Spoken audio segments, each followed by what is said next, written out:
வேலூர் மாவட்டம் காட்பாடியில் அனைத்திந்திய அண்ணா திராவிட முன்னேற்ற கழகத்தினுடைய இளைஞர் இளம் பெண்கள் பாசறை மாநாடு இன்னும் சற்று நேரத்தில் தொடங்கவிருக்கிறது. இந்த மாநாட்டில் பங்கேற்பதற்காக சென்னை பசுமை வழிச்சாலையில் இருந்து ரயில் மூலமாக வேலூர் காட்பாடி ரயில் நிலையம் வந்து இறங்கிய அனைத்திந்திய அண்ணா திராவிட முன்னேற்ற கழகத்தினுடைய பொதுச் செயலாளர் புரட்சித் தமிழர் எடப்பாடி கே பழனிசாமி அவர்களுக்கு உற்சாக வரவேற்பு அளிக்கப்பட்டது. குறிப்பாக இந்த வரவேற்பு நிகழ்வை தொடர்ந்து வேலூர் மாவட்டம் காட்பாடியில் அதிமுகவினுடைய மாநகர் மாவட்ட அலுவலகம் இருக்கக்கூடிய அந்த அலுவலகத்தின் அருகே இலவச மருத்துவ பரிசோதனை மையத்தை அனைத்திந்திய அண்ணா திராவிட முன்னேற்ற கழகத்தினுடைய பொதுச் செயலாளர் புரட்சித் தமிழர் எடப்பாடி கே பழனிசாமி அவர்கள் தனது திருக்கரங்களால் ரிப்பன் வெட்டி தொடங்கி வைத்திருக்கிறார். ஏழை எளிய மக்கள் பயன்பெற வேண்டும் என்பதற்காக தமிழகம் முழுவதும் 2000 மினி கிளினிக்கை அதிமுகவுடைய பொதுச் செயலாளர் புரட்சித் தமிழர் எடப்பாடி கே பழனிசாமி அவர்கள் முதலமைச்சராக இருந்தபோது திறந்து வைத்தார். அரசியல் காழ்ப்புணர்ச்சி காரணமாக சாதாரண மக்கள், அடித்தட்டு மக்கள், பாமர மக்கள், ஏழை எளிய மக்கள், கூலி தொழிலாளர்கள், விவசாயிகள் பயன்பெற்று விடக்கூடாது என்பதற்காக அந்த திட்டத்தை ஆளுகிற திமுக அரசு முடக்கி வைத்திருக்கிறது. குறிப்பாக ஏழை எளிய மக்களுடைய உடல்நலத்திற்கு பிரச்சனை வருகிற போது அவர்கள் அனைவருக்கும் சமமான ஒரு சிகிச்சையை பெற வேண்டும் என்பதற்காக 2000 மினி கிளினிக்குகள் திறந்து வைக்கப்பட்டது. இன்றைய நிலையில் இன்றைக்கு வேலூர் மாவட்டம் காட்பாடியிலே இலவச மருத்துவ பரிசோதனை மையத்தை அனைத்திந்திய அண்ணா திராவிட முன்னேற்ற கழகத்துடைய பொதுச் செயலாளர் புரட்சித் தமிழர் எடப்பாடி கே பழனிசாமி அவர்கள் ரிப்பன் வெட்டி குத்துவிளக்கேற்றி திறந்து வைத்திருக்கிறார்கள். அனைத்திந்திய அண்ணா திராவிட முன்னேற்ற கழகத்துடைய நிறுவன தலைவர் புரட்சித் தலைவர் பாரத ரத்னா இதய தெய்வம் எம்ஜிஆர் உடைய திருவுருவ சிலைக்கும் திருவுருவ படத்திற்கும் புரட்சித் தலைவர் இதய தெய்வம் டாக்டர் ஜெயலலிதாவுடைய திருவுருவ படத்திற்கும் மலர் தூவி மரியாதை செய்த பின்னர் குத்துவிளக்கேற்றி அந்த மருத்துவ பரிசோதனை மையத்தை திறந்து வைத்திருப்பது குறிப்பிடத்தக்கது. குறிப்பாக அனைத்திந்திய அண்ணா திராவிட முன்னேற்ற கழகத்துடைய பொதுச் செயலாளர் புரட்சித் தமிழர் எடப்பாடி கே பழனிசாமி அவர்கள் இதனை திறந்து வைக்கிற போது அதிமுகவுடைய முன்னாள் அமைச்சர்கள், சட்டமன்ற உறுப்பினர்கள், நாடாளுமன்ற உறுப்பினர்கள், மாவட்ட செயலாளர்கள், கழகத்தினுடைய பல்வேறு நிலைகள் இருக்கக்கூடிய முக்கிய நிர்வாகிகள் என அனைவருமே உடன் இருக்கிறார்கள்.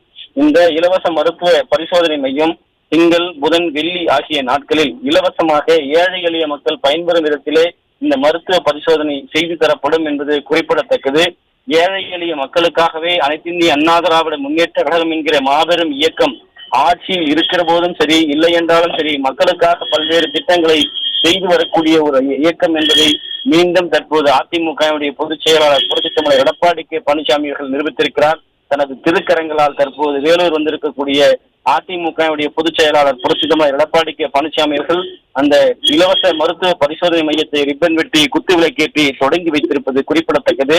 இதனைத் தொடர்ந்து வேலூர் கோட்டை மைதானத்திலே இளைஞர் இளம்பெண்கள் பாசறை சார்பிலே பிரம்மாண்டமான ஒரு மண்டல மாநாடு நடைபெறுகிறது. வேலூர், திருப்பத்தூர், ராணிப்பேட்டை, திருவண்ணாமலை, காஞ்சிபுரம் ஆகிய மாவட்டங்களிலிருந்து அனைத்திந்திய அண்ணா திராவிட முன்னேற்ற கழகத்தின் சார்பில் ஏற்பாடு செய்யப்பட்டிருக்கிற இந்த மாபெரும் மண்டல மாநாட்டில் அதிமுகவுடைய பொதுச் செயலாளர் புரட்சித் தமிழர் எடப்பாடி கே பழனிசாமி அவர்கள் பங்கேற்று சிறப்புரை ஆற்றவிருப்பது குறிப்பிடத்தக்கது. இதற்கு முன்பாக தமிழகத்தினுடைய பாரம்பரிய பல்வேறு கலை நிகழ்ச்சிகள் இந்த மாநாட்டிலே அரங்கேற்றவிருப்பது குறிப்பிடத்தக்கது. இவன் விவரங்களை வழங்கியமைக்கு நன்றி ஜெயக்குமார்.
வேலூர் மாவட்டம் காட்பாடியில் அதிமுக சார்பில் ஏற்படுத்தப்பட்டுள்ள இலவச மருத்துவ பரிசோதனை மையத்தை அதிமுக பொதுச் செயலாளர் புரட்சித் தமிழர் எடப்பாடி கே பழனிசாமி திறந்து வைத்துள்ளார்.